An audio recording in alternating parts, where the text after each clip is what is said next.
Happening. We are live for voting. All right. We're going to start off with, first I want to thank Senator Hedelman, Senator West, Senator Watson, and our counsel, Heather Marcioni, for working on a couple of our property bills. So we're going to start off with, which one do you all want to start off with first? So it's either 564, 384, 563. Which one? Which one's? 564 is probably easier. Let's start off with 564.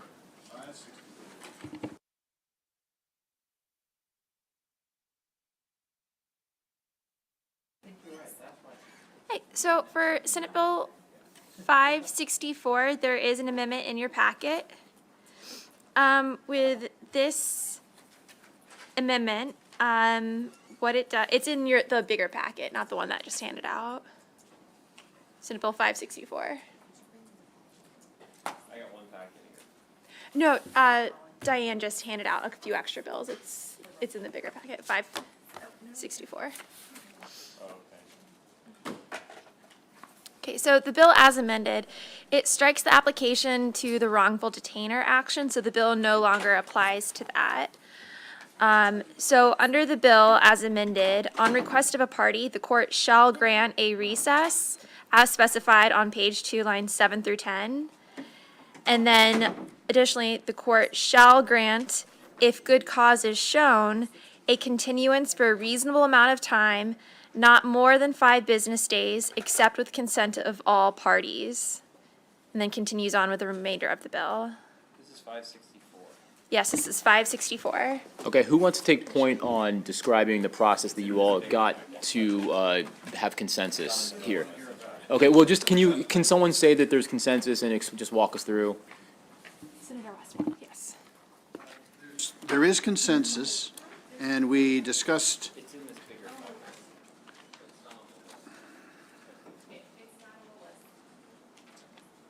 Let me see. So the key language, the concerning language was in subpart C of the bill, and it originally provided that there could be a recess, the court shall grant a recess, and that we continued that language. But the second part of it, which was how many days the court was going to continue the case without deciding the case and reschedule the case for another court hearing, the language that led into that was the subject of much conversation. And as we concluded our consensus, it provides, if good cause is shown, a continuance for a reasonable amount of time, not more than 5 days, except with the consent of all parties. Or if there's a subpoena. That was something we proposed to amend and agreed to Yes, subsequent. yes. So we that's did. not in your And written that's not in document this- right now. That's not in here.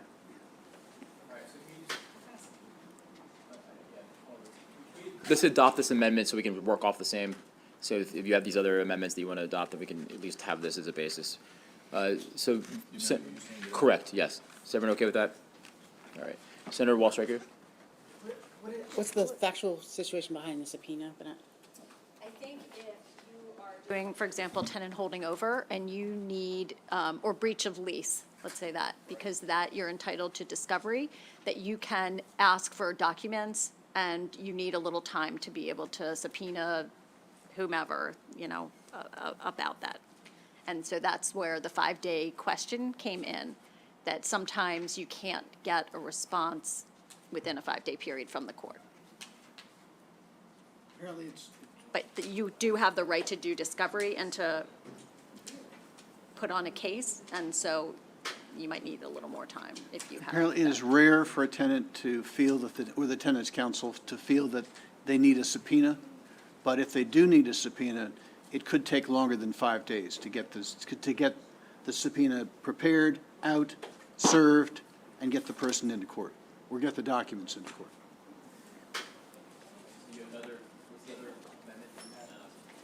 That's just the subpoena part is not in the, Right. yes. It's linked to the 5 days. Right, you said to do it orally. Yeah, but how would you like it phrased? Exactly where? In the, Have a Not more than subpart 5. 3.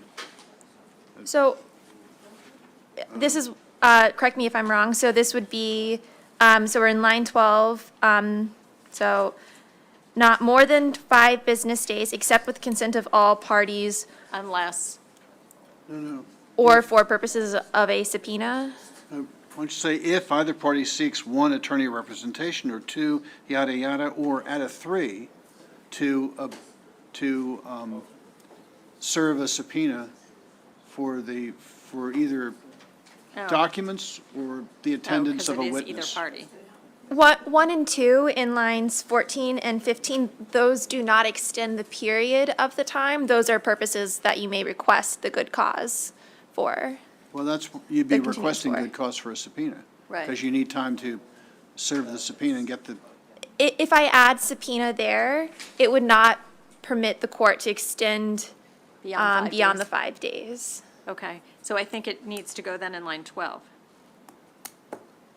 Okay, so it was just for a purpose of a subpoena and then, okay. but that's after, it includes consent with all parties, right? Except, that's an except. Yeah, but that would cover subpoenas. I will draft it in a way so all sides would not have to agree that for a purpose of a subpoena, because that would already be covered under the bill. Yeah, I'll have to play with it a little bit to make sure, but it would be or for purposes of a subpoena. If that's, Okay. is that correct? That works. Okay. What stage of the proceedings does this apply? The entire proceeding? I don't see any limitation. It's coming in sort of the general section of the real property of the landlord. So if we're at the point of eviction, you could still ask for a stay.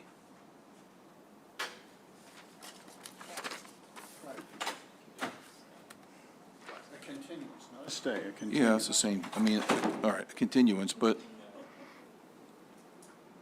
so you already got served with a subpoena for a court, you waited your 6 months to finally get a hearing, and now you've known about the trial, and now you lost at the trial, and now there's a, No, but just- no, the trial hasn't occurred yet. It hasn't occurred. where does it say that?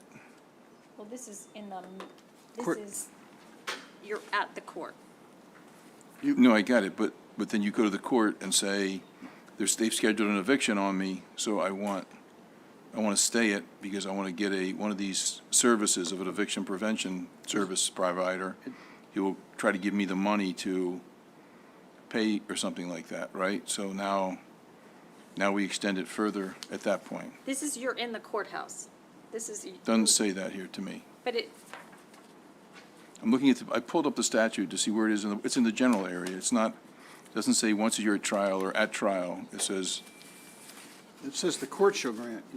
You can't get the court to grant something unless you're in trial. sure you can, the court shall grant it. So if you've already had the initial hearing or the tenant defaulted and now the court's issuing the warrant of restitution and now you go into court and file a motion with the court saying, I need the eviction provider, and the court grants a stay or continuance. I don't see why this couldn't come in at that point. And the other problem it with, says on line 10 for the trial.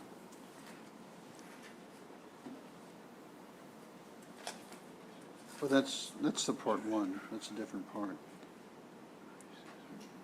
Would it help, Bob, if we said in subpart 2, if good cause is shown, a continuance interpolate of the trial? that helps. Okay. Heather, could you do that?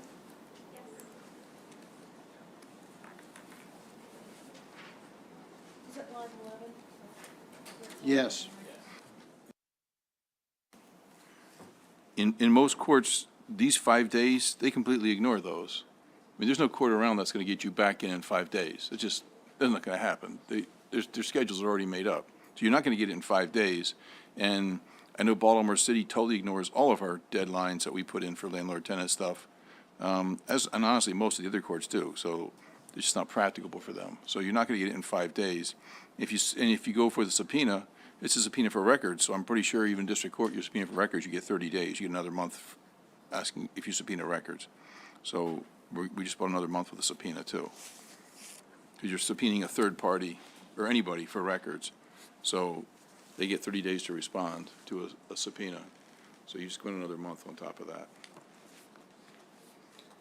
Well, Bob, the statute would say the court shall grant a good cause as shown a continuance of the trial for a reasonable time, not more than 5 No, I'm business just telling you, days. they're going to go So- more than 5 days. They're not going to hold to the 5 days, because they never do. They don't, So they're going to violate the statute? yeah, they do it over. The judge will ignore the statute? What's the remedy? The courts do that in all the landlord-tenant stuff. They ignore we have all these landlord-tenant deadlines, they're routinely ignored because the court says, hey, we're busy, I can't. And what's the solution? We can't. It's a time limit without a remedy. I think the landlords are prepared to live with this language, and if it turns out it doesn't work, they'll be back in next year. And the big landlords are, Maryland Multi-Housing is, they deal with, they're big landlords. Nobody in this whole deal is representing the small landlords. Senator Watson. Senator is Watson. Carrying the, On the burden on behalf of the small landlords.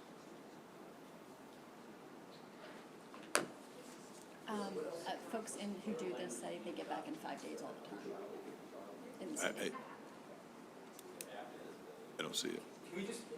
But can we just adopt of the trial, the language that you suggested? Can we just adopt that really quick? Okay, everyone's okay with that? Excellent, okay. Senator Walter has a question. I just want to understand your intent. Is your intent that this can happen once, or this can happen multiple times? What's that? I think it this says any is, continuance. right, A. any continuance. And don't forget, you have to show good cause here. Sorry, so the first time you don't have an attorney, so you ask for the continuance, the continuance is granted, you get an attorney. Then the second time, you need to procure what necessary witnesses, then you get a second continuance to procure witnesses.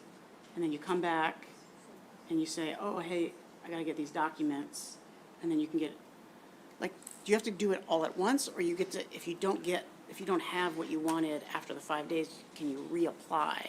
No, I don't think, That was not our contemplation, Yeah. so if we really want to put that rabbit in the hat, we could add the word single in line 11 after if good cause is shown, comma, a single continuance. That doesn't change, because you still get one continuance under paragraph 1. per case. If your goal is to limit the recess and the continuance to one time, so one time total, not one time each, I would say if at the trial, on request of a party, the court may grant one time and then continue. Where's at the trial? That would be my proposed amendment. So on line 6, 6. I would begin the sentence with, if at trial, on request of a party, the court shall grant one time, and then one But and it 2. doesn't really do it, because paragraph 1 relates only to a continuance for purposes of obtaining the services of an eviction service provider. That's all that's all that applies to. Paragraph 2 says, now I want a continuance because I don't have a lawyer, or I want to procure witnesses or obtain documents. So now you got one continuance on paragraph 1 and one under paragraph 2. Then we just take and or and fix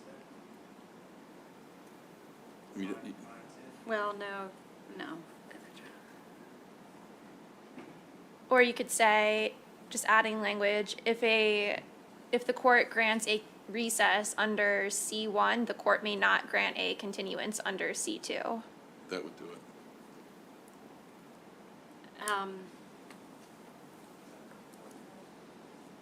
No, I don't think that gets at what we want to get. I mean, Then you get the two agents continuances. also, right, we're talking a short recess to run upstairs to the place that we visited, where you could, right? So I think that's really different from the continuance that you might need to present a case when you're coming back. So I think we would want to have both of those available to somebody, to a tenant. That was our understanding as well. If the concern is that the continuance may be repeated every time good cause is shown, I could specify if good cause is shown, the court may enter a one-time continuance. Fine, one time. Right. I mean, recess, we're If that's talking the 30 minutes, right? You don't want to have one or the other. You have to have both available. Is that what you want? I move we insert the words "one time" before the word And continuance by on the line way, 11. I mean, I'm told that the landlord agents request multiple continuances. So this is not just on the tenant side. This is both. Wait, this is, let's not go into that. This is a statutory consent, which is a mandatory. This is a shall grant. They shall grant them for the prevention services, and then they shall grant them for a good cause shown, which is a very low threshold. You have a lawyer? No, I don't have a lawyer. Okay, that's a good cause shown. I need to get Fred, he's a witness. Okay, then that's good cause shown, so we shall grant. It's not discretionary. So,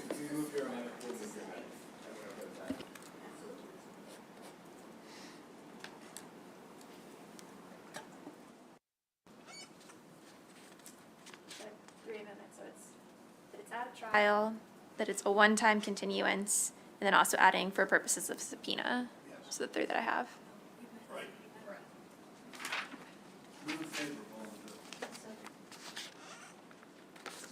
We'll do a roll call. yeah, I'm not going for this. You guys. Now, I come in, I go upstairs, when I should have gone upstairs, and that group should have gotten me an attorney at the same time. If you go upstairs, there's no reason you can't consult for an attorney right then. So I gave you a continuance to go consult with, to get one of these providers. The provider ought to be saying, oh, do you have a lawyer? Oh, let's get you a lawyer too. So instead of putting those in a single thing, I got the services, who darn well should have said, you need a lawyer, and provided that to you. But instead, now we go to court and say, now I need a lawyer, so we're right back where we started from. And let's face it, the needing, I've never heard of a tenant subpoenaing records. Oh, it happens all the time. If you have a tenant holding over case and you have a case to be made, you're going to need to subpoena records from the landlord about a whole host of elements. There's been a second, we're rolling it, but, I mean, yeah. Vice Chair Waldstreicher. Yes. Senator Lee. Yes. Senator Casserly. No, Senator Heddleman. Yes. Senator West. Yes. Senator Sidnor. Yes. Senator Watson. Yes. Senator Bailey. No. Senator Carter. Yes. Senator Huff. No. Chairman Smith. Yes.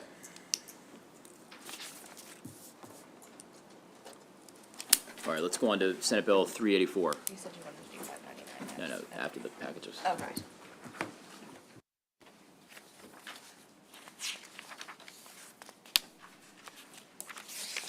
Just trying to find the page.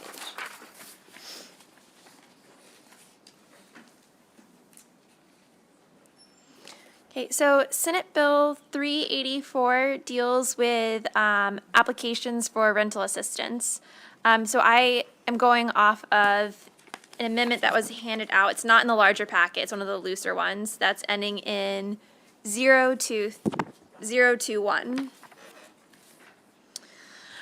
So under the bill as amended, if a tenant presents evidence to the court that the tenant is currently waiting for determination on a good faith application for rental assistance, the court shall, if judgment has not been entered, stay the proceeding until the tenant's application and disbursement of any funds, or if the judgment has been entered in favor of the landlord and the tenant has the right of redemption, again, stay the execution of any warrants of restitution or ordering the tenant surrender the premise, blah, blah, blah, until the tenant's application and disbursement of any funds awarded. The amendment adds in the limitation that the stay is limited to a 35-day cap. And then the amendment also specifies that if the court stays the proceeding under item 1-2, then the court may not stay the proceeding under item 2I. Oh, you are correct. That happened when I was redoing it. So basically, if the court awards a stay before judgment's entered, the court cannot then enter a stay again later after judgment's entered. So I will correct those citations. I'm sorry, Heather, what are the cross-references to 1, 2, and 2I. Where are those? That is a typographical error that happened because the changes kept happening in the draft. So I will make that correction to specify that you only get one bite at the apple, you only get one stay. Right, okay. So I'll correct those citations. Okay. And then the last proposed amendment in here is to sunset the bill in 5 years. That is handwritten in. Well, I thought we were going to sunset it in 2025. That's not 5 years. If you- This is that- 22. That was a placeholder amendment. If you want it to be 2025, that could also be done. It's just whatever. So the program ends? Yes. Change it. I'm fine with 5 years. I mean, I'm not fine with either, but go for 5 years. Let's adopt this first, and then I know, Move for adoption of the amendment. we'll do this. 2025, when the program ends, I know that some people will be recorded in the negative of that, so Senator Heddleman's in the negative.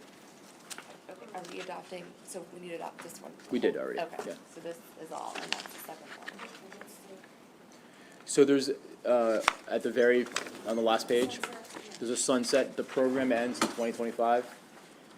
Right now, the amendment is to end this stay procedure at 2025 because the funds will no longer be there to fuel this. Yes, Senator Heddleman has voted against that because she wants the 5-year, or no, she doesn't think that, she doesn't want to, yeah, so it's fine. That this has to be mandatory. I mean, the thing with courts is, they listen to all the facts. I realize we don't trust judges at all, we just trust the legislature, but we do hire them and approve them. We're taking away all discretion from the court, so if the court believes that the tenant's, this is nonsense, if the tenant's really not been dealing in good faith, has been jerking his landlord around for the last year, we take this court's discretion away. They have to, if they present this stuff, then the court shall. I don't know why we want to dictate that and just giving the court an option and say the court may.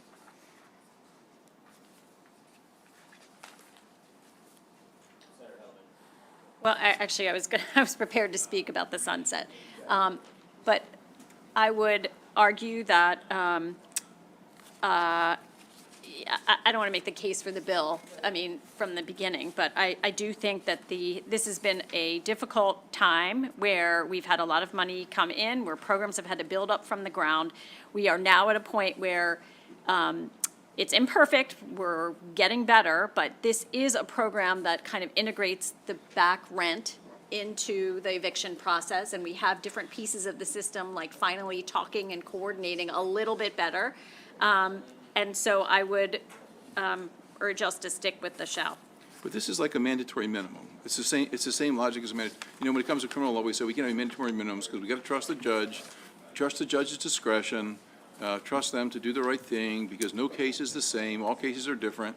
Well, landlord-tenant cases are all different too. I agree. And sometimes the tenant is flat-ass wrong and they're abusing the system. But this is, you have to show a good faith effort, so that the judge does have the discretion to say this isn't a good faith effort. If you look at page 5, line 16, this, and applies both to tenants and landlords, a good faith. But it's a good faith application for rental assistance. Right. So did you apply for it? But it doesn't relate to anything else, that the tenant waited to the, you know, this case has been continued for, we're on their 9th month now with the tenant living free on the landlord, and now the tenant waits to the 9th month when they fully had every ability to do that, and the court realizes that, yeah, you did make a good faith effort now, you've applied for it, but I'm still gonna have to jerk the landlord around a little bit more here.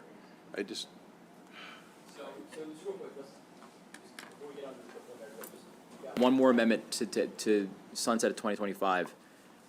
If that's carried, Senator Heddleman is in the negative, okay. So just so I understand this bill, so you haven't paid your rent, and you go to court for an eviction proceeding, and you can walk into court the day of the hearing, and then you fill out this application, and you get another 35 days. Is that what you're saying, Senator Castley? That's what I thought too. yeah, it just becomes, I mean, I would. So any of these lawyers are just gonna bring that application with them, fill this out real quick, 35 days? Okay, that's what I thought. I'm good. Didn't you do this? You were in court 3 times before this. The thing had to be continued for some other reason. Why didn't you knew this was out there. Well, Rental that wouldn't be assistance- in good faith. If you've been It's a there. good faith application. It's not dealing with good faith in the entire case. Yeah, It's a but shall. it has to, look, I'm not a judge, but it has to do with whether you, I think if I were a judge and I have seen somebody in and out of the courtroom and they had information about rental assistance and they didn't do it. But look, there are lots of people, and we heard from people from Maryland Disability Rights, of people with disabilities, people for whom English isn't a first language, come up to the court on the day of, trial and not being aware of rental assistance still. It happens a lot. It's a good faith application, so you just fill out the application, that's all you gotta show, right? Right.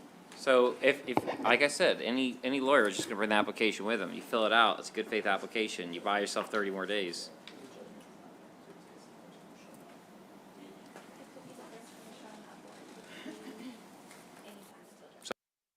Basically another 30 days on an eviction. Because what would not be a good faith application? I mean, literally all you have to do is fill out that application. You get 30 days. I mean, somebody can see through that. Why? It's a good faith application. Circumstances where people have done that. I mean, people who have trouble getting to the courthouse, people who don't know that rental assistance. I mean, look, there's still landlords and tenants both who don't know that rental assistance is available. So that's why this good faith effort is on both, applies to both sides.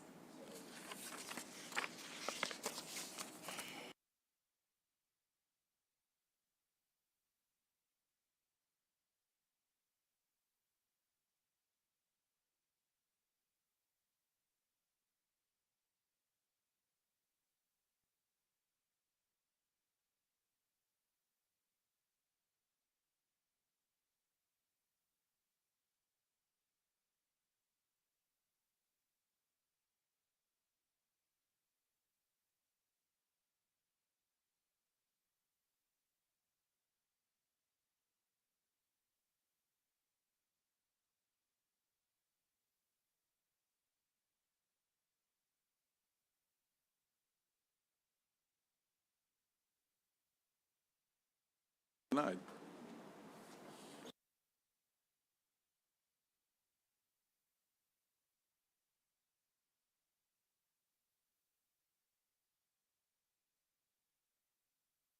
Change the shall to a may. I think that we can trust district court judges to use this power fairly. These are the same people that we trust to sentence people to jail. So if we can't trust them to sentence people to jail when it's necessary, or not send them to jail, it seems we can trust them to make decisions about tenants' applications for rental assistance. That's my motion.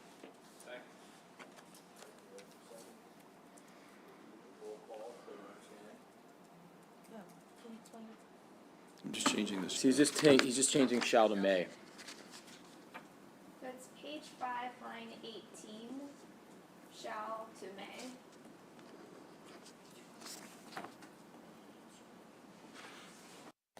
Vice Chair Wildstriker. No. Senator Lee. No. Senator Castle. Yes. Senator Heddleman. No. Senator West. Yeah, I was part of the negotiating team. I feel I should stand by our product, so I'm going to vote no. Senator Sidnor. No. Senator Watson. No. Senator Bailey. Yes. Senator Carter. No. Senator Huff. Yes. Chairman Smith. No.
landlords are suspect about it, they're gonna raise it before the judge, and the judges, they are gonna have to act. They don't know the tenant, they have no idea. Well, if somebody, like, if they can say that they knew that they didn't qualify for rental Sure, if assistance. you say, well, this guy's an engineer Right. for Whiting Turner, and he makes $200,000 a year, yeah, but Yeah. those cases are never there.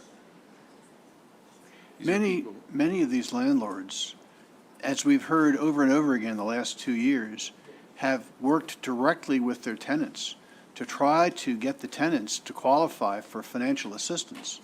So if a tenant refused to file anything and then comes into court and says, I need more time to file, the landlord can testify to the court that the tenant was well aware that there was financial assistance available and chose not to apply for it. Right, or they So had that 5 shows a lack of conversations. good faith.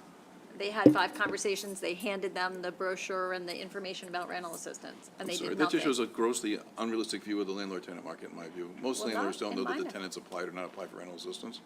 I mean, No, but they know whether they have, Oh, they're just gonna show them the application.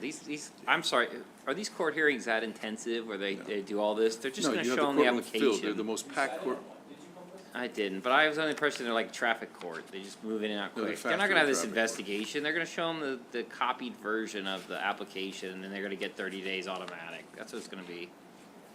And every lawyer down there defending these is gonna figure out, just have them fill out the application, copy it, and show it. They're not gonna have this investigatory process and all that. these are quick. they did in the case that we saw, they absolutely did in the case that we saw. In that,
When you have to apply for assistance.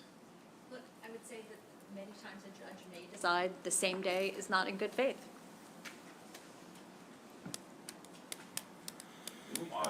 I mean, here's the other thing, it's like, people. So I guess, yeah, so look, last year we did, when we did this, the sidecar to creating the right to counsel was this 10-day notice period. And so you get 10 days before, and you get in that notice, you have a right to counsel, which we've now funded. But- I understand. So we're trying to figure out, does it make sense to fit the application within that notice period? We already discussed that. And here what in was the your work discussion group. like? I thought we were past the notice that they had to give them with the eviction proceeding. Yeah, you have, so with the eviction proceeding, you get 10-day notice that before the landlord moves on you, before the landlord files, and you get the notice that you have a right to counsel at that time as well. And you get Resources and all that. You do. So they knew when they got served, months before this trial, that they had, these eviction services were available, that they had. Not months. What was the discussion like with that? Well, it was 10 days before. And, So within that 10-day notice period?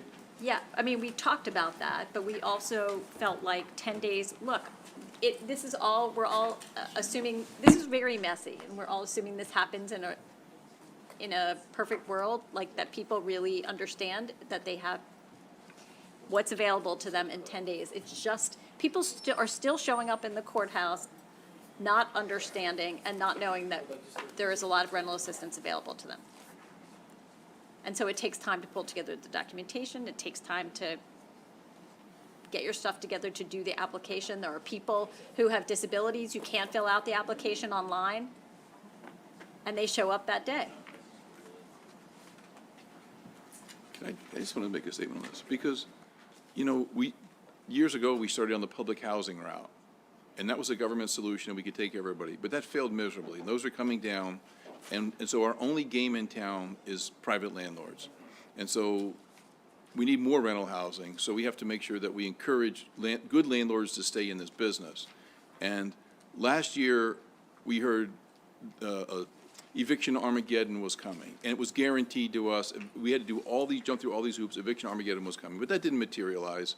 And so here we are now dealing with those issues. But at some point, I feel we've already done that. We've tipped the balance in what it takes to keep good landlords in the system. I know from my own personal life, looking at clients, people are pulling houses off the rental market. It's not worth it. The hoops we've put in place, you deal with frustrated landlords who, these are not multinational corporations. They're people who invest, they have one house that they rent, maybe two, and they can't get people out, and they're carrying the mortgage. And all we've done is tell good landlords, don't have rental units. Just sell the property. Don't hold it for an investment property. We're gonna in the years to come, we're gonna pay a big burden for having been so anti-landlord over the past 2 years. It's gonna come back to bite seriously, because the landlord's not the one. It's the state's job to tell people you have rental assistance, but we're putting that burden on the landlord. It's the state's job, Department of Social Services, whoever, to say, look, you're a poor person, you have all these rights, advising them of them. Obviously, they're not doing that. They're not doing a good job. So we say, well, okay, we can't get the state to do their job, so we'll just burden the landlord again.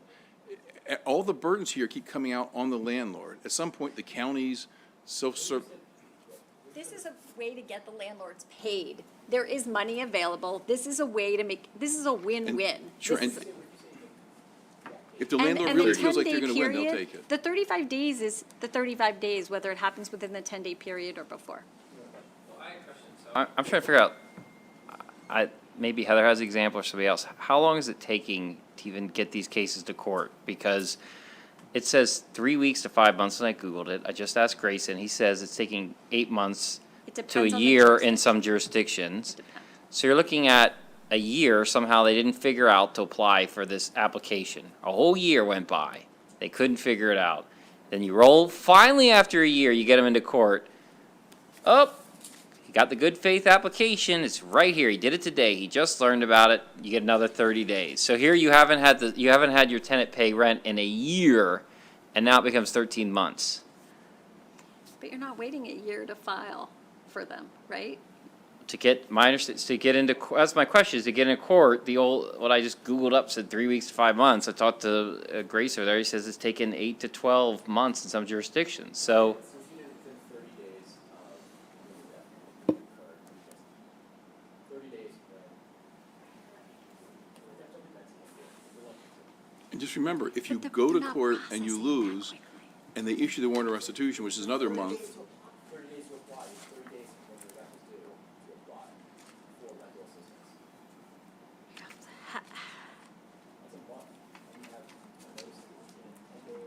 you have people who've applied months ago and are still in the queue. This gets you in as long as you have a good faith application. Right, I guess I'm not understanding what you're saying. So once your rent becomes due, what if you waited, what if you had to make your good faith application within 30 days after the delinquency? Well, so- after the rent is due, you have 30, you have a whole month to make the application, your good faith application. Okay, what about people who have disabilities and can't do it online and show up? It's a month, you get a month. A month? Yeah. Because right now, what would happen, if you could theoretically, worst case scenario, right? I don't know how often that'll go terms, but if it happens, you could go 8 months, fill it out on that day, and then fold it into this good faith protection, and then have another month. I mean, honestly, it's mostly, these are people who've applied. This is not, If you apply, it's protected. right. And even if you screw it all up, and you still, and then you lose, and then the landlord waits another month to get the warrant of restitution, you can still show up at the warrant of restitution and say, oh, here's my rental check, and they got to accept it, and it all goes away anyway. And you've got 3 times to do that in a calendar year. Or multiple days. Or more, we'll say.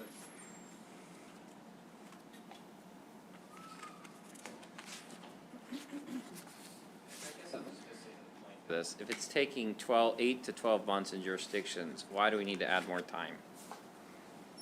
Well, do you remember the hearing?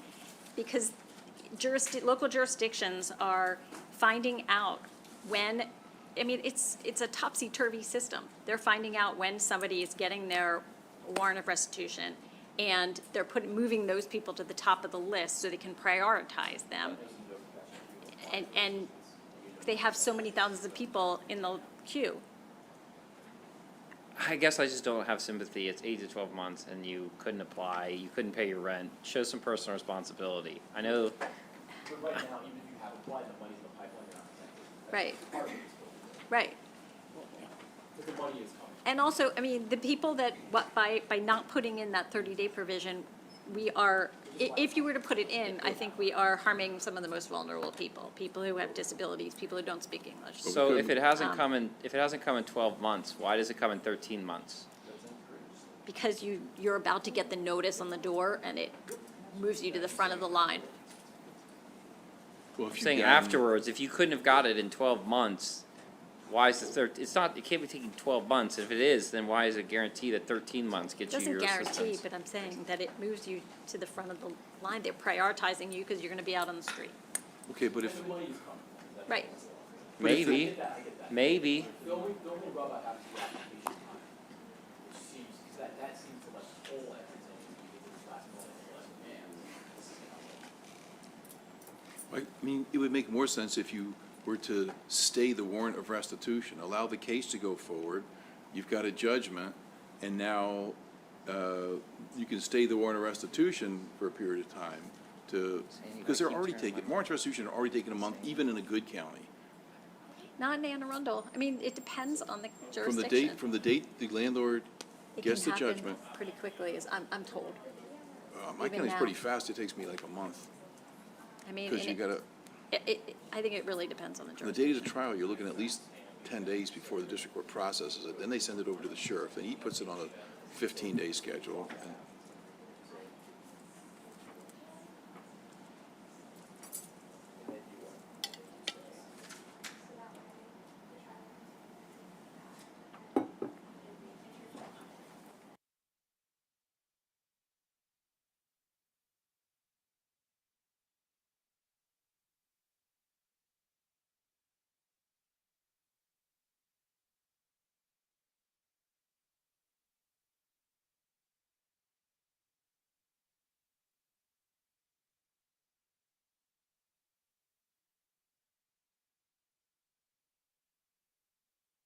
Boy, make it a May. Trust the judges, On the good faith.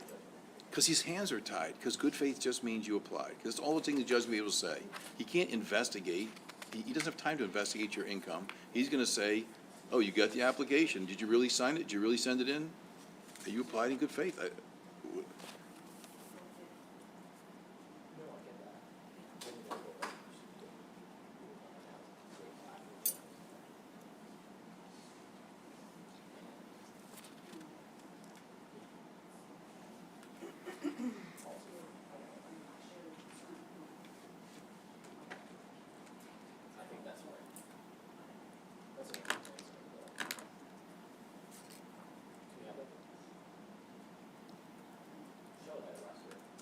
Which one? Oh, no, it was Terry Hill. It was a House bill.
Yeah, but a judgment sticks with you if you try and rent. It's still, B is to have the entire trial and then up until the moment judgment's entered, pause it there, stay it for 35 days.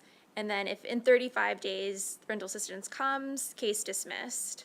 If in 35 days there is no rental assistance, at that time, judgment shall be entered for the landlord.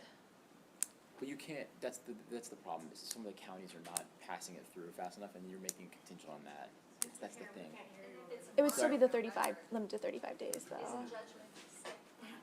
What I'm saying is, it doesn't guarantee that the money would be there from the county. The bill doesn't guarantee that either. I know. But you're making this, it's not a vacature, but it's like you're making this eviction PBJ. Yeah, that's exactly what I thought it was doing. Yeah, I know, but you're making that contingent on money that's coming from the county, even if you've made every good faith effort to do it. You know what I mean? Well, I know, but you're making the removal of that judgment contingent on county funds coming, that would be coming, and you know you've made good faith effort to make them come, but the county's just not distributing it fast enough. But the bill doesn't require the tenant actually to be eligible for the rental assistance. Just to make the application. Just to make a good faith application. But the PBJ will require the receipt of the money. Correct. Yeah. But you could get it on, look, if the government says, yes, you're entitled, we're gonna cut you a check, but it's gonna take us 3 weeks to cut a check, at that point, the landlord doesn't care, because the government's given them a guarantee of $3,000. So it doesn't have to be on the landlord receipt of the check, it's on the landlord or the tenant. That's a question for Grayson. Do people get notice of that they're going to get a check, or do they just get a check? Grayson, can you answer that question? Yes, I just wanted to say that we spent 2.5 hours discussing 3 bills back in the back room. There were 2 representatives of landlords there. There were 2 representatives of tenants. There were 3 state senators plus Heather. And what we have produced here is a compromise that everybody agreed on. It's not, in a perfect world, the landlords would not have agreed to this bill. And in a perfect world, the tenants would not have agreed to this bill. This is a compromise. Yeah, but again, you're talking major landlords, which is not most of the landlords, certainly not the landlords in my county. You guys cut a deal for a subset of the landlords. I mean, that's nice. Senator Watson is a landlord himself, with a single building. He's not a multi-family landlord.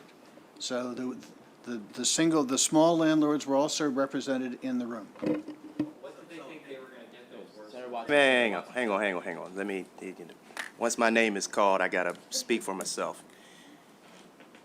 The issues that we talked about with these bills literally don't have a whole heck of a lot to do with small mom and pop shops. These are multi-unit facilities.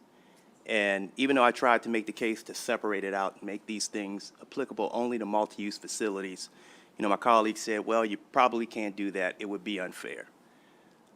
I'm willing to stick with the product that the team came up with because we had all the players there.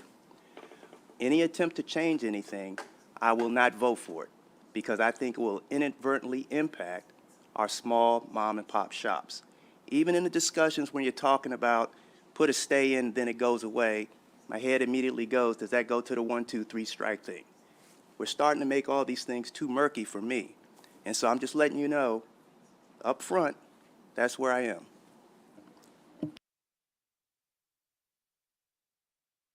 I guess for Senator Watson, why, I wasn't part of this. Why would the landlords want this? This is an automatic 30-day they're going to get. Well, did they think something worse was coming out of this bill? Like, what was the incentive for, I know down here sometimes there's like bills, people come in and they agree to things because they think something much worse is coming. But I don't understand why landlords would agree to this. It's an automatic 30-day extra you're throwing on.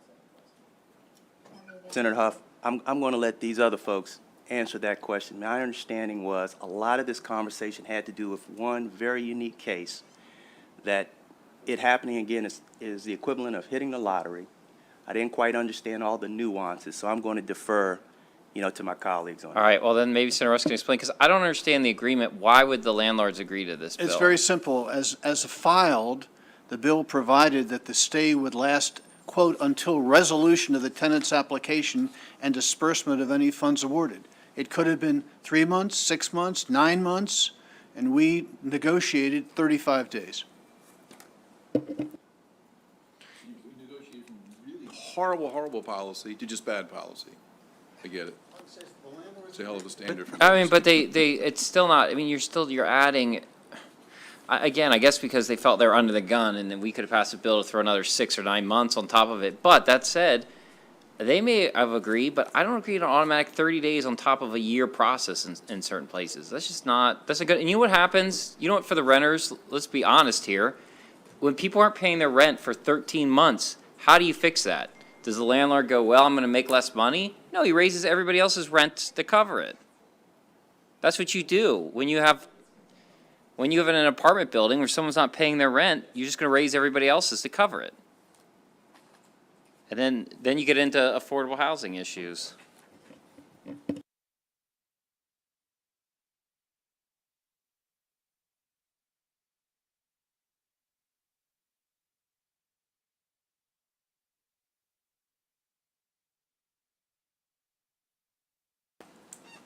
For 30 days after the delinquency, you have to make the application. Do you want to show this to Sandy for recording? Second.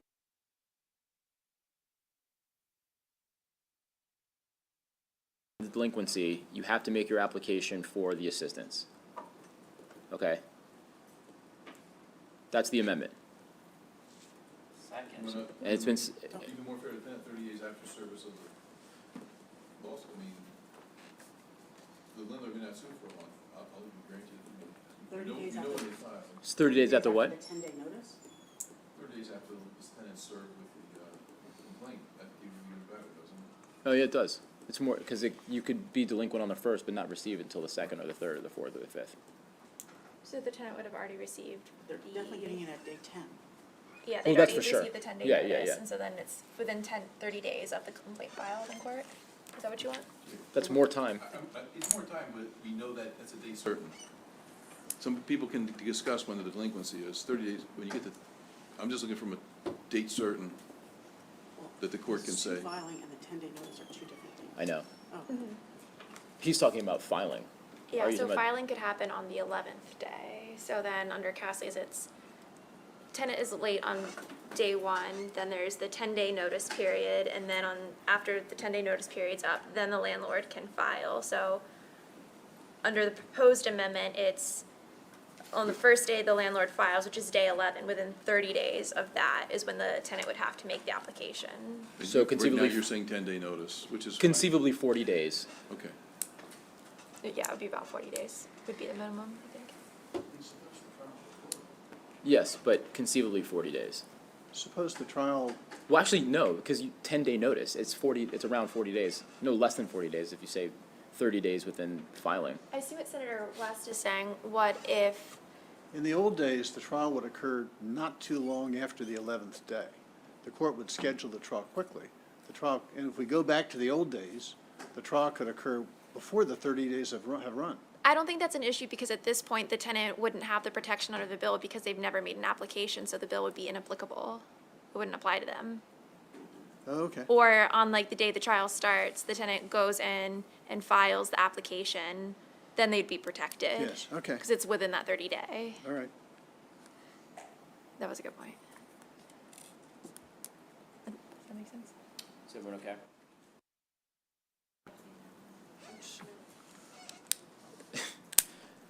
So, okay. So Lee and Hedelman are now. Yeah, I got it. Was that, sorry, was that just a vote on that amendment? Yes, I vote no. and Rotzen.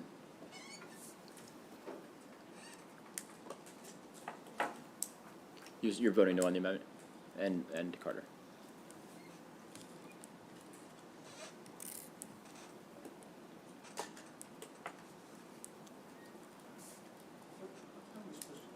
Six.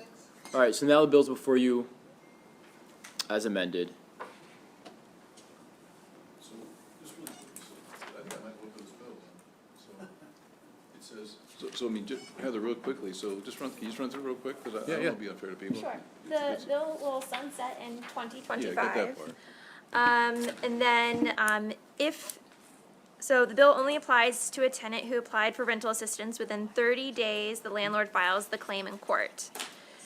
So if the tenant makes a good faith application during that time period, the court shall, if judgment has not been entered, stay the proceedings until resolution of the tenant's application, disbursement of funds, or if judgment has been entered and the tenant has not exceeded their right of redemption, stay the proceeding. So the stay can only Just 30 last days. for 35 days. People keep saying I'm 30, fine. but I'll vote 35. for it. Yeah. That's fair.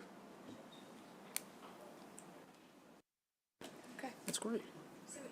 So, If you were delinquent months ago and you have filed for rental assistance, you're covered under this. The amendment only applies to people who have not yet filed. You have to file for rental assistance from day 11 Yeah. through the next 30 days. I'm That's going when to you- draft it before or within the 30 days because that wouldn't make logical sense to penalize a tenant who applied for rental assistance because they knew that they were going to be late. So let me get my application in and, oh, like you applied too soon. That's not within 30 days. So before or within is how I would draft it. So that way you would not exclude tenants who applied early. I know we're just waiting. yeah, and Yeah. it could conceivably be 8 months later, but as long as you've applied within that window, you're inoculated. Yeah. That's reasonable. All right. So let's do a roll call. Vice Chair Waldstrecker, Yes. Senator Lee, Can you come back to me in just a minute? Okay. Senator Castle, Yes. Senator Hedelman, Yes. Senator West, Yes. Senator Sidnor, Yes. Senator Watson, Yes. Senator Bailey, Yes. Senator Carter, Yes. Senator Huff, Yes. Senator Lee, Yes. Chairman Smith. Yes.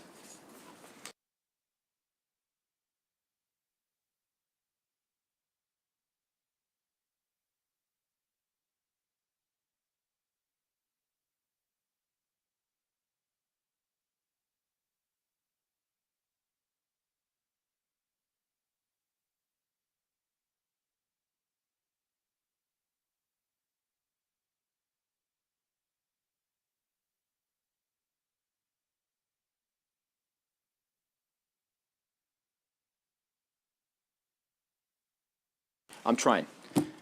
563.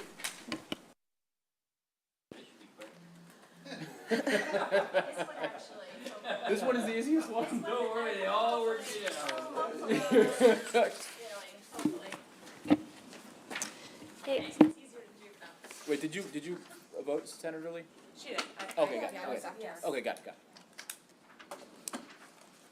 Okay, so what this bill deals with is requiring a landlord to show that they are licensed. So if the county, local government does not require licensing, this bill does not apply. The amendment language, and this is amendment ending in 120, adds a new subsection B and C, which specifies that This bill does not apply to an action for a tenant holding over or a breach of lease where the landlord shows that the action of the tenant caused the licensing authority to suspend, revoke, or refuse to grant or renew the rental license. And the bill also specifies that at the time of filing, the landlord must plead and demonstrate that they are licensed or exempt. And then at the time of trial, the landlord must demonstrate to the satisfaction of the court that the property is licensed. They can, and the bill specifies that it could be electronic showing of the licensure. Doesn't need to be entered into or evidence. And then on the last page, page 6, it strikes the statement that a temporary or provisional license in any form is insufficient to prove the license. That is removed from the bill. Quick question. I mean, on the current Maryland District Court form, it says, if a license is required, check that. If a license is required, enter the license number. That's what And we that were would be informed. sufficient. That's what we're going for. That's sufficient under this bill. That's my understanding, that Right. they would just need to. And then at trial, you'd have to produce a license. Yes. So we don't have to attach a license to every filing. That's what that was Okay. what was discussed. Okay, Can we adopt the amendments? Everyone's good? yeah. And then Senator Sidner, so go ahead. Now, this bill was meant to address that court case, right? Yeah. Yes. Does the amended language, does it overrule the, okay, thank you. Addresses the issues that arose as a result of that case. So we adopted the amendments. You're okay with that, Sidnor? All right, motions for favorable With amendment. with amendment. It's been seconded. Everyone's good. All right, excellent. All right, we're gonna go at Senate Bill 599, which is the driver bill. We do this in, Zones. yeah. All right, we gotta have a compromise on that. So y'all don't like the compromise. Well, there are 3 senators from Montgomery County here, so we'll see. So then, what was the compromise? There would be a pilot program. It would be yeah. Go ahead. Why don't you let Josh explain? Sure. Let Huff You go. have it? Okay. He's got it. Go ahead. Yeah, so the amendment is on your desk. It's number 943228/1, and it would make it a pilot program in Howard and Montgomery counties.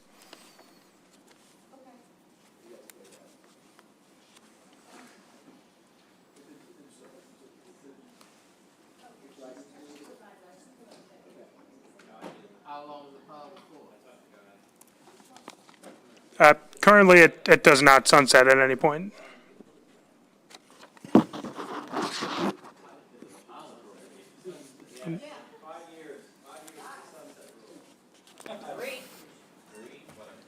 Give him some time, give him some time. 5 years. Give him some time to get off the ground. All right. 5-year sunset. Is everyone okay adopting the amendment with the 5-year sunset? Yes. Senator Lee, are you okay? With the amendment, yeah, but we're not rolling the bill yet. I'm about to roll right now. Well, yeah, the amendment's okay. Well, the amendment makes it apply as a pilot program to Montgomery County and Howard County, and then it sunsets it for 5 years from the October 1st, 2022. We can then by then see if auto accidents are up in your county. Okay, we dropped. Is that okay?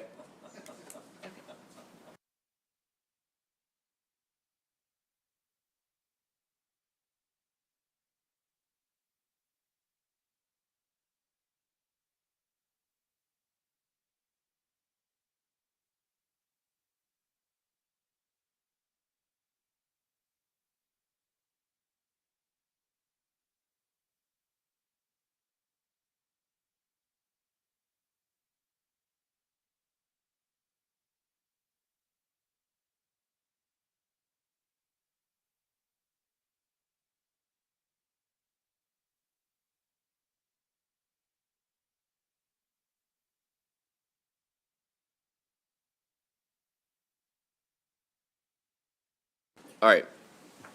You're good? All right. Passes unanimously with amendments. Yes. Okay.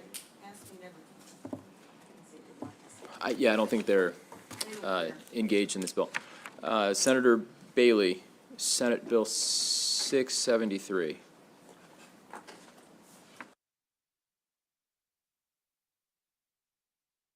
The whole process with everybody, and talked to most of you about it, but quite frankly, as you saw, there was a failure and a lack of trust between the employee groups and the Secretary of DNR and the designee, which is the superintendent of the Natural Resource Police.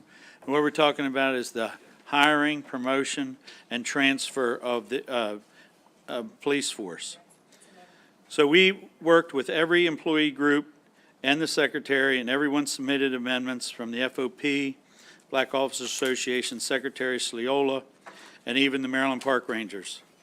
And from the hearing, you saw how dysfunctional the relationship was between even the employee groups and the administration. As amended in what you have in front of you, no one gets everything that they want.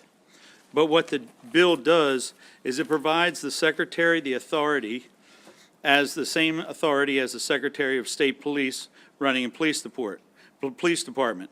Because currently, the Secretary and the Superintendent of the Natural Resource Police are held hostage no matter the outcome of any promotions, no matter the outcome of any employee issues, because we saw 45 promotions and 0 were black officers.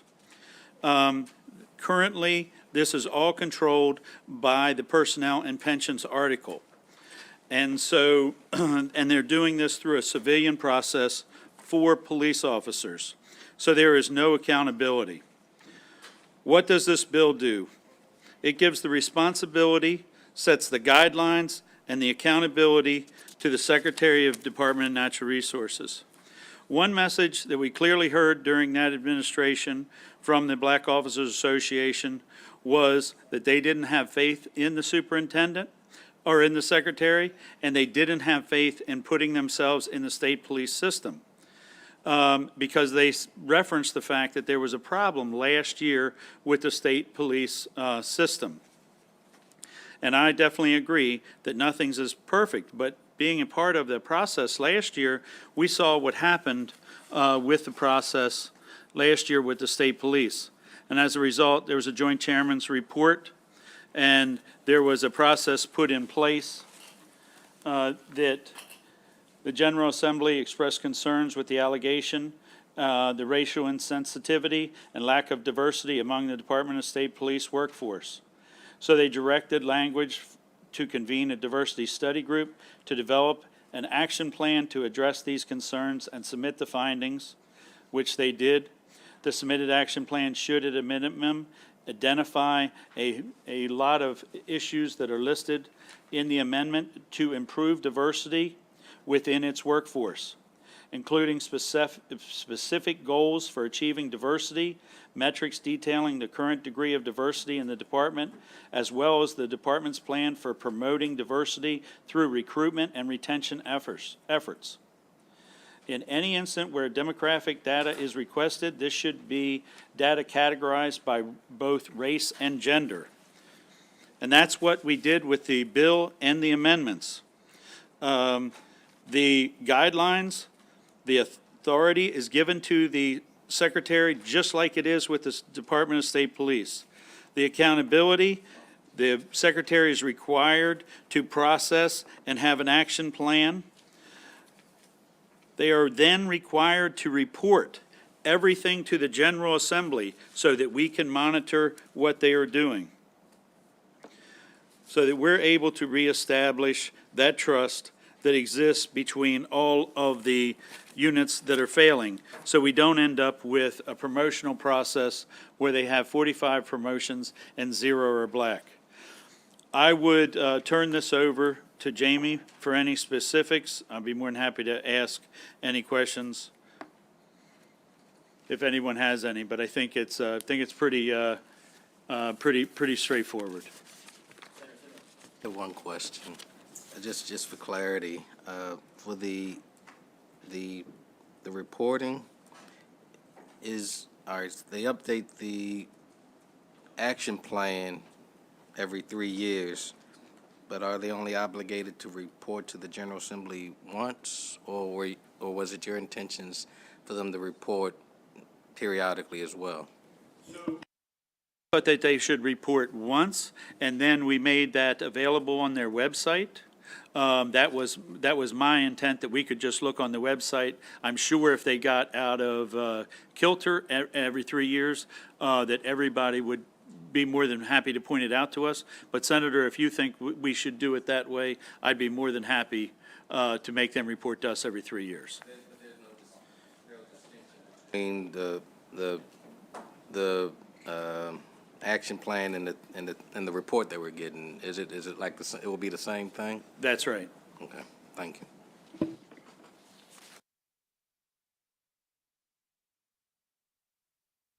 That, I move favorable. Well, just one quick Oh. question. I want to ask on the record. Oh, go ahead, ask on the record, please. Thanks, Mr. Senator Bailey, for calling on me. There was no one in the chair. I just thought it would be. I just have a quick question for you.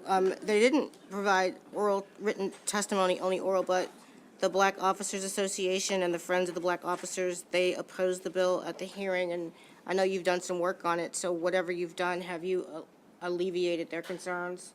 So I have alleviated some of their concerns, just like I've alleviated some of the concerns of the Secretary. I have not been able to alleviate everyone's concerns. It's not everyone is completely satisfied, but we have a process that's currently ongoing, right, that is failing. And this is an ongoing process with the state police, and with that process and accountability. This is what we did. You saw 2 years ago, and this committee actually did it. There was a bill that addressed this exact same issue here in this committee that we did DGS.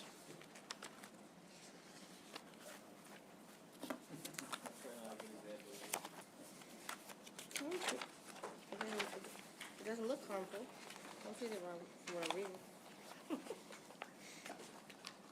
Okay. Is your mic?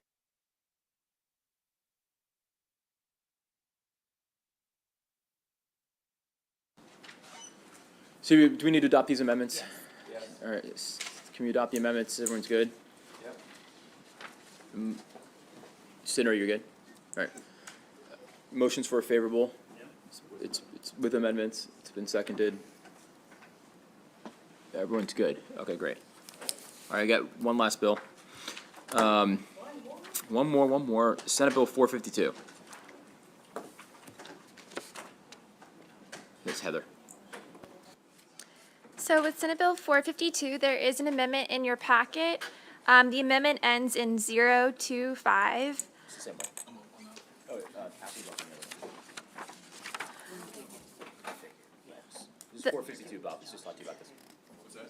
This is 452. She's explaining it now. Yeah, we just turned to 452. So there is an amendment in your packet. So what the amendment does is it strikes the bill in its entirety and adds the following language. Right. In a small claims action in the district court, the court may not order the appearance of an individual for an examination in aid of enforcement of a money judgment. All right, I'm gonna have to adopt the amendment and work off of that. Everyone okay, adopt the amendment just to work off of that for discussion? Yeah. All right. All right, motions for, go ahead. A question. So does this mean someone cannot go to prison, or? So it means that the reason that you would be in contempt of court is no longer there because they're no longer required to answer those interrogatories. Interesting. Okay. Sorry, I don't remember this bill at all. So, does this mean you go, I've been to small claims court before, and when I went, the guy didn't show up. And I was like, it was a legal contract, trying to sell the house, the guy broke it, and I was like, this is wrong, and my realtor's like, don't waste your time, and I did. I went to small claims court, the guy never showed up, and everyone in the courthouse was like, ha ha ha, don't waste your time because nothing ever happens. That was my experience. But, so this says, the person like me, even on the current system, when I show up, and that means the guy who I was suing that like took my money, wronged me, they never show up, then like what, nothing happens? So there's a tool that's used, it's called these interrogatories in aid of execution. So it's a kind of a fact-finding tool Yeah. that they use to get a semblance of like how much you have, your assets. And so what this bill does is say that if you don't fill those out, and you don't come to court for those, then the court cannot issue a show cause order, like a body attachment, to bring you in to answer those questions. The testimony you heard from the debt collectors was that they don't even use these anymore. So I want to misrepresent. There's a large debt collector, so does not use these anymore. They actually have tools. They go online, they do better search, it's more accurate. It's actually cheaper for them to just query these things through this online tool to understand what type of assets the person has. And so this tool, these interrogatories, they don't use them anymore. That's for the larger folks. For the smaller folks, the same services are available for actually a cheaper price than actually filing to get this process going. And I can send you like a flow chart. I think Heather's got it up that Luke. Just simplify it. What happens to the 25-year-old Mike Huff who went to court, the guy didn't show up? What happens next then if we pass this bill? It doesn't change any of that. It just changes for answering these questions. So what you're missing is that you go to court, you have your trial, you get a judgment. Judgment. Now you have a judgment. The judgment says he owes you $2,000. It's a small claim. No. Oh, well, that's not this case at all. This is, whether he showed or not, you got a judgment. And the court said, here's a piece of paper, says that Joe Blow owes you $2,000. Now you say, well, I gotta get my $2,000. Some debt collectors just say, fine, I'm gonna put this in my big computer thing here, and we're gonna chase your butt for the next 10 years looking for getting our money out of. But a lot of judgment creditors can do what we just changed this a couple years ago. They used to just bring you in and depose you right there in the district court. But then we adopted a process that gives you the ability to fill out a form and submit the form. It has you answer some basic questions about your assets. If you didn't do that, then the lawyer, with or without a lawyer, you don't need one of the small claims, but you could then come into court and say the debtor's not cooperating. They won't come in, they won't fill these out, so then the court could issue a body attachment. And the body attachment, they issue it, and the next time the cops come across that guy, they put him in jail and wait. They typically they would put a bond. If he owed you $2,000, they would say the bond's $2,000, and you get your money that way. Sometimes it could be less than that. It could be a couple hundred or whatever, and then they say, okay, you're gonna come into court next Thursday, and you are gonna answer the question. All right, I think I remember. I remember all this body attachment stuff. In 99% of the cases in small claims, the only way you're going to get the money is by garnishing the wages of the judgment debtor or garnishing the bank account of the judgment debtor. So the question is, where does the guy work and where does he bank? That's the two pieces of information you need in order to pursue garnishment. So in the old days, you'd go through all this rigmarole of interrogatories in aid of execution, which the people almost never answered, depositions in aid of execution, and when the guy refused to help, then you'd have to go to court and get body attachments, but very complicated and very expensive. These days, there are all these reporting agents companies. You can pay them $35, and they'll give you a total dump of all their information on the guy. It tells you where he works and where he banks. And that's what almost everybody uses today. They just pay the $35 and they get the information dump, and then they go after they file garnishments of the bank accounts or the wages. So what's prohibited here is something that's rarely used these days. Because that's not. So these aren't expensive. It's in district court, so you can get it pretty cheap. A lot of these attorneys on a debt collection, they're doing it a percentage anyway. So there's no more legal fees involved. They're filing the interrogatory. The tenant fills out the interrogatories. They don't. What a lot of your smaller practitioners, they like this because what happens is this is where they negotiate. This is the first time they actually. A lot of times the debtor, they know they owe it. Their default. So they've never actually met the debtor. A bunch of people in small claims court were people like me. It was Yeah. just like a bunch Yeah. of regular people in there with little small claims. Right, but there is not, I mean, small claims, a couple, you know, 6,000, right, I think. So it's not all like penny, 5,000, it's not like that penny ante. I don't know, I mean, where a lot of the that's, smaller guys like this is that that's their first chance to actually meet the debtor, and they come in and they negotiate. That's what they negotiate. They say, well, look, what can you pay? Okay, I'll cut the debt in half, or how about you pay me $100 a month for the next 2 months? So that's why it does give an opportunity. These are not worthless. It's a well-used process.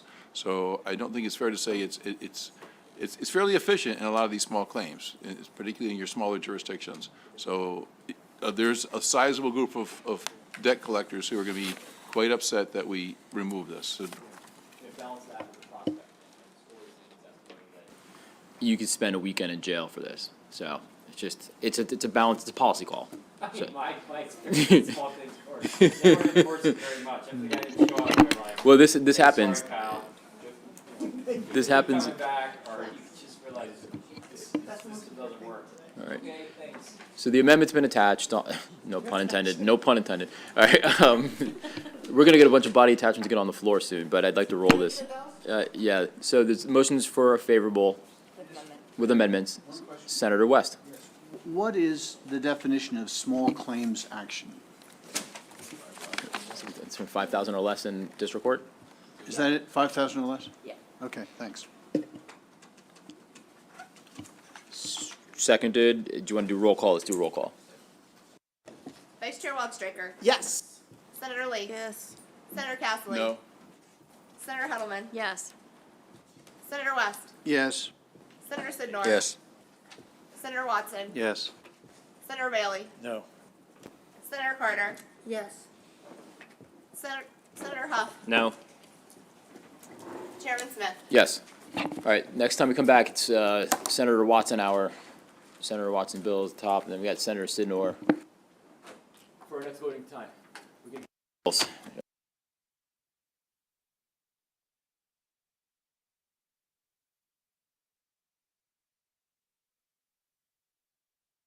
Well, that cut that